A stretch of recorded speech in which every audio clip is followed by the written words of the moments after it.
today on the second day of Kwanzaa, December 27th, with the greeting of Habari, Gani, what's the news? The response is the word, the principle for self-determination, which is Kujichagulia. And who better to have join us once again, as always, during this very special holiday, this very special week, none other than the professor and chair of Africana Studies at California State University, Long Beach, the executive director of the African American Cultural Center, US, and of course, he is the creator of Kwanzaa and Nguzo Saba, author of the definitive work, Kwanzaa, A Celebration of Family, Community, and Culture, and also the author of Introduction to Black Studies, and now in its fourth edition, Dr. Maulana Karenga joins us once again here on Make It Plain.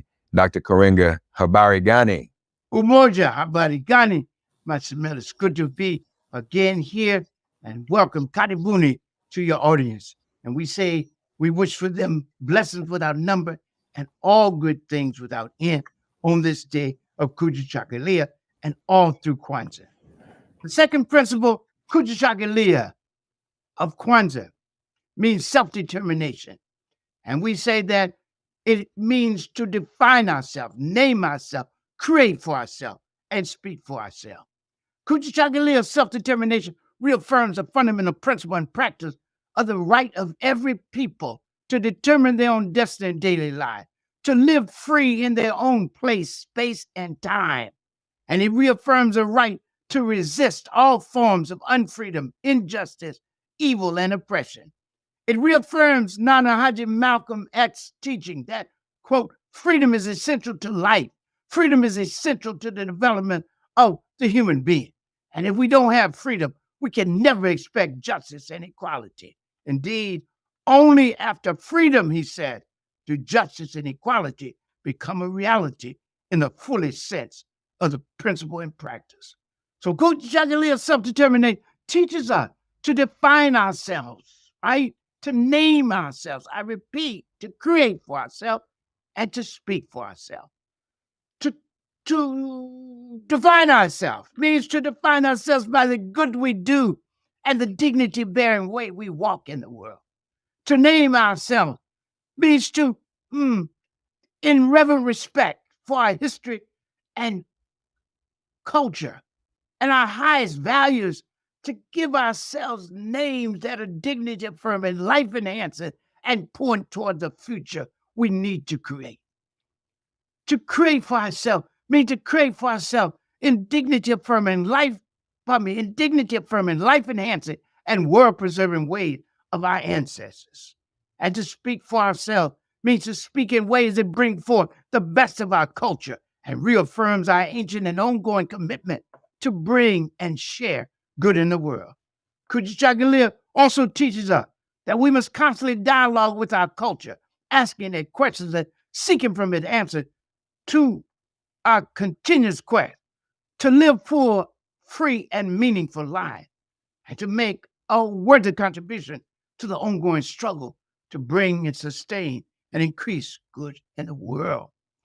These questions that we ask and seek answers to are questions that confront our people all over the world, this society, and the world. And we must have an African answer to it. And there's no richer or more ancient source than our own culture and history.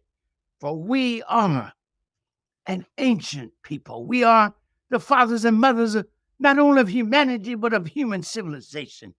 As I always say, we stood up first, spoke the first human truth, introduced some of the basic disciplines of human knowledge in the Nile Valley, and taught the world who was good and beautiful.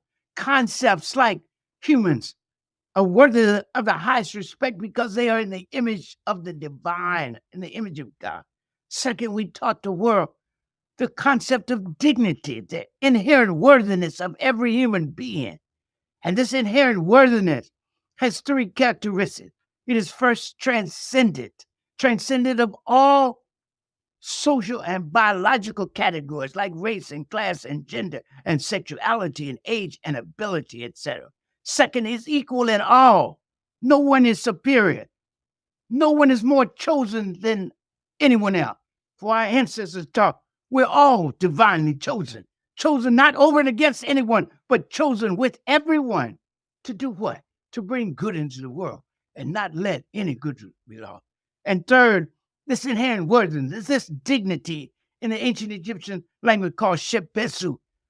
It means it is inalienable. It is transcendent. It is equal in all, and it is inalienable. Inalienable, no one can take it from you. And in fact, you can't even give it away.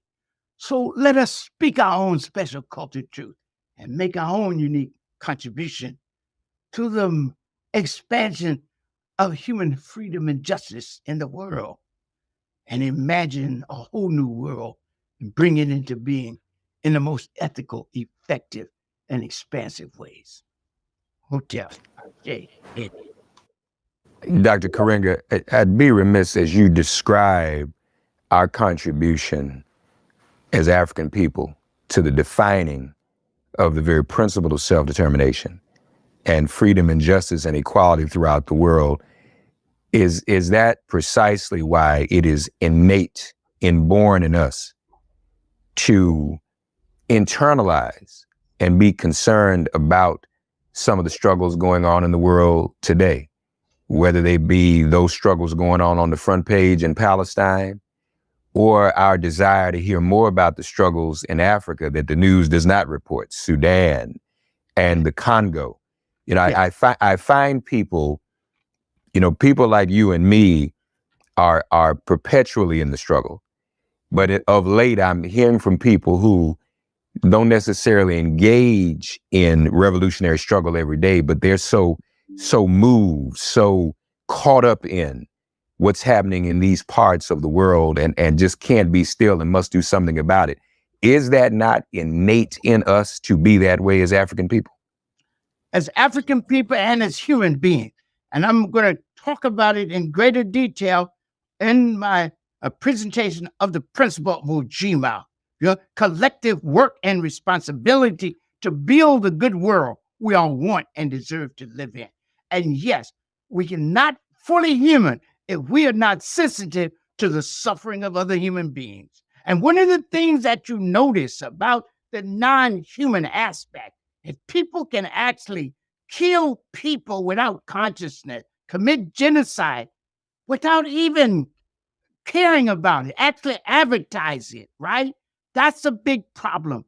And it's up to us who are moral and social vanguard, respected all over the world, to be conscious of that, to speak truth to the people and to power. Notice I always say speak truth to the people first, because unless you speak truth to the power, to the people, you can't confront the power in an effective way. So speak truth to the people. Let them know how important it is for us to bring forth the best of what it means to be African and human in the fullest sense of the word, as you just suggested. We must constantly know to be African means to be excellent. And the first excellence is moral excellence, always grounded in intellectual excellence, rational excellence, right?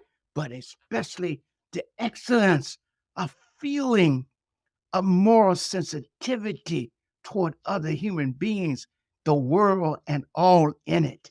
That's African. That's a fundamental defining feature of what it means to be African. Because, again, we are, we are, in fact, not just human beings, Watu in Swahili, the word for human being is Watu, people, right? But we also Walimwengu, that means world being. So we are human beings and world beings, and we must always keep that in consciousness.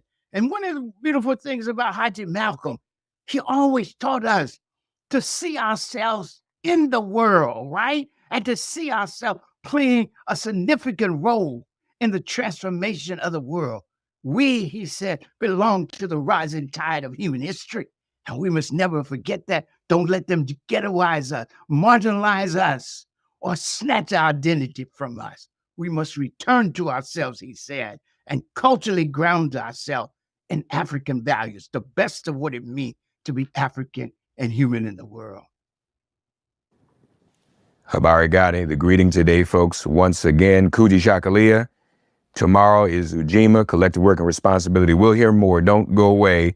Stay tuned every day this week of Kwanzaa. We invite you also to visit so you can learn more for yourself, learn how to celebrate the holiday, learn how to use the tools that the holiday involves as well, whether it be the mats, the symbols, all of those things are available right there for you at officialkwanzaawebsite.org. And of course, the definitive work, Kwanzaa, a celebration of family, community, and culture. Dr. Maulana Karenga, the creator of Kwanzaa, and then Nguzo Saba, our guests all week during